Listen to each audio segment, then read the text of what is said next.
Elle est louée sur la scène internationale, nouant même des liens avec la présidente de la Commission européenne, Ursula von der Leyen. Donald Trump la considère comme une amie.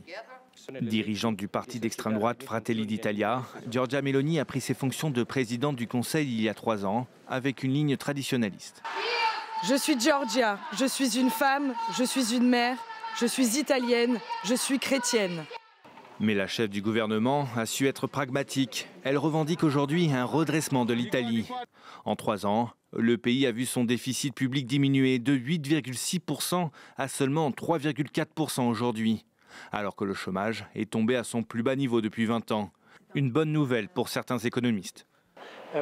Un déficit de 3% permettrait à l'Italie de sortir avec 1 ou 2 ans d'avance de la procédure d'infraction pour déficit excessif engagée par l'Union européenne. Mais ces chiffres masquent des problèmes plus profonds.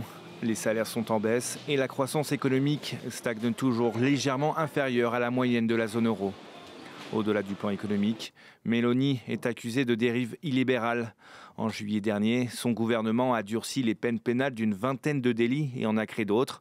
Un tournant sécuritaire qui fragilise le droit de manifester selon des ONG de défense des droits humains. Enfin, sur la question migratoire, Meloni a assoupli ses positions et se heurte à la réalité démographique de son pays. Elle vante une baisse de 60% de l'immigration clandestine, mais celle légale est en hausse. Son gouvernement prévoit de délivrer 1 demi-million de visas de travail non européens d'ici 2028, car le pays manque de main-d'œuvre. La population a diminué de plus d'1 million d'habitants au cours des 10 dernières années à cause de la crise démographique persistante.